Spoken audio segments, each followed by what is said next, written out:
When I was younger, let me see, I moved from one school to another.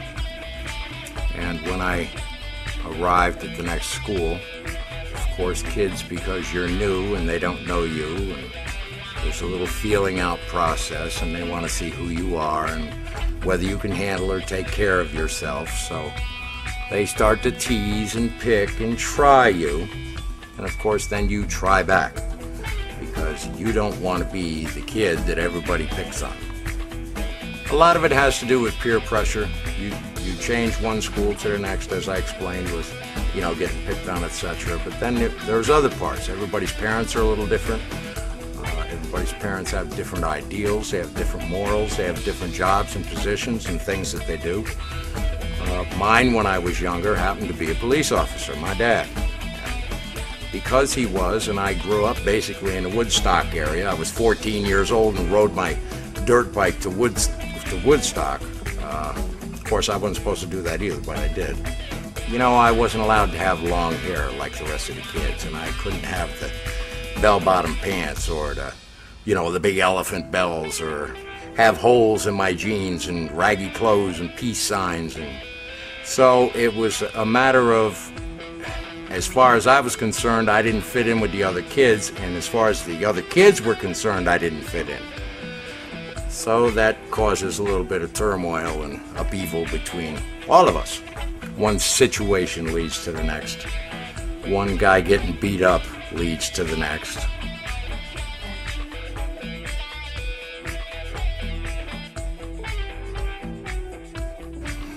But in reality, what you're doing is alienating yourself from all these people and all the opportunities that you may have had you not been bullying them. Job opportunities in the future, maybe not right then, of course not, because you're a kid, but in the future, people remember this stuff. They don't forget. The time's going to come along, you bully somebody, and now you're in jail for assault.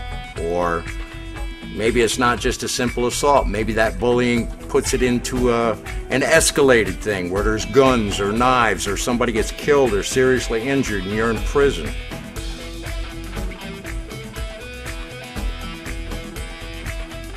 Another little chink from your heart, please. A little less of the feelings that you used to have are there. If you were to look in the mirror and look at yourself, and every time you bullied somebody, a little piece of the puzzle went away, pretty soon there'd be nothing. And that's basically to the point where I got to.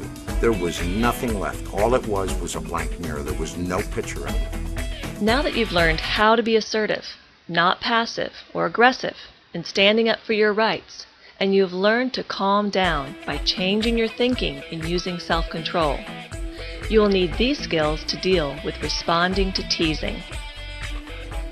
Kindness, empathy, and listening to everyone, and getting involved in many activities to build friends is the very best shield of protection against bullying. Bullies don't like to pick on people who are kind and have lots of friends. Bullies come in all sizes and strengths. Some are angry, loud, and mean. Some are hard to detect. They are sneaky and controlling. They try to take over your life. You may even think they are a friend or a boyfriend, but they will try to tell you what to do, who to be friends with, even what to think. The test? If you feel worse about yourself after being with them, they are an emotional bully. A good portion of bullying can be dealt with quickly and successfully early on. Never get angry or show that you are upset at the teasing or insults, because it will just happen more. It's not easy to do, but if you change your thinking from "this is not fair" to "I can handle this," you can calm down enough to respond to the teasing in a way that will stop it. Necessary to make fun of other kids. It's just, doesn't make you feel good about yourself or others, and it doesn't get you anywhere. I think that being friendly to others, that's really made a big difference in my life, especially in middle school. It kind of kept bullies away, because I think the more you're friends with everybody else, and everybody, teachers see that you're friendly, kids see that you're friendly, and you do your best to make people feel good about themselves when you talk to them. That eventually, bullies really don't want to pick on you either, because everyone else sees that you're a good person. No one wants to pick on somebody who everybody likes. if you laugh at someone and they're, you know, making fun of you, they don't get that you're laughing because of them, and it kind of throws people off, you know. In high school, I was not a mean girl. I was a nice girl, and I tried to be nice to most people.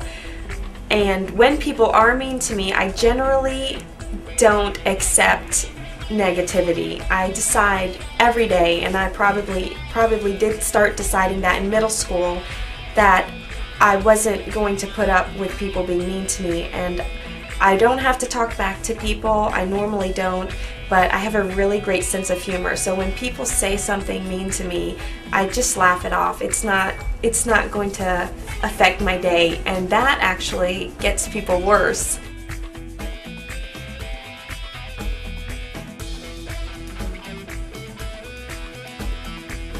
When I was released from prison, and as I said, to get through prison, you still have to have the bully mentality.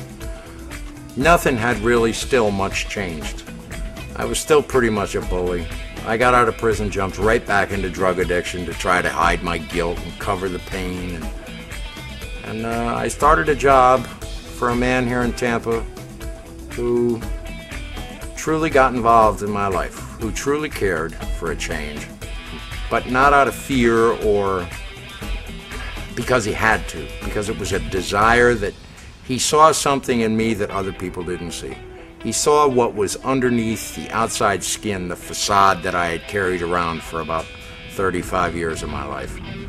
But when he found me and saw what was underneath and started to uncover all the garbage, and I asked for help, I got it.